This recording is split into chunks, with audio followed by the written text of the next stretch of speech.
ပြောချင်တာအဲ့လက်ထပ်စာချုပ်မှာမရှာနဲ့ expire date လည်းမပါဘူးငါယောက်ျားရေရှာလေးကျွေးရမယ်ချက်လေးကျွေးရမယ်ပြုတ်လေးကျွေးရမယ်ရှော်လေးကျွေးရမယ်ကလေးလေးထင်းရမယ်ဆိုတဲ့ဟာတွေကမပါဘူးပြိုးပြေးပြေးလေးကြည့်မနေနဲ့တကယ်တော့အဲ့ဒါတွေကအကုန်ပါတယ်လက်ထပ်စာချုပ်ထဲမှာဒါပေမဲ့အဲ့စာရွက်မှာမရေးထားရုံတမယ်ပဲ तू ကအဲ့စာရွက်ထဲမှာရေးလိုက်လို့ရှိရင်စာရွက်ကမဆန်တော့ဘူးအဲ့ဒါကြောင့်မရေးတာဒါပေမဲ့အဲ့ဒါတွေကအကုန်ပါတယ်အဲ့ကြောင့်မှတ်ထားငါယောက်ျားရေလက်ထပ်တဲ့နေ့ကနေစပြီးလက်ထပ်လက်စွပ်လေးလွတ်လိုက်ကလေးကနေလင်းကျင်းဝတ်ထဲမှာရှာလေးကျွေးရမယ်ချက်လေးကျွေးရမယ်ရှော်လေးပေးရမယ်ရှိသမျှလာစာအကုန်အပ်ရမယ်ဆိုတဲ့ဟာတွေက automatic ပါပြီးသားအဲ့ကြောင့်ငါယောက်ျားအဲ့မှာပြိုပြေးပြီးရှာမနေနဲ့မရှိဘူးနော်ဟုတ်ပြီလားရှင်းပြီလားအခုအမိမပြောပြဘာလို့လက်ထပ်စာချုပ်ကြီးပြိုပြေးကြည့်ဟုတ်ပါပြီဒီမပြေးဘူးဆိုရင်တော့အမျိုးသားရေးရသွားမှရမယ်သွားမလားအမျိုးသားရေးရရှိလား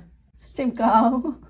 ဒီနေ့အစားပေးငါမြန်မာနိုင်ငံလုံးဆိုင်ရာမေကြောက်တမကများအဖွဲ့ထဲမှာငါအဲ့ဒီယောက်ျားရေးရအမျိုးသားရေးရတီထောင်ဖို့အတွက်လည်းငါလုံးပန်းလှုပ်ရှားရအောင်မှာပေါ့ဒီနေ့အစား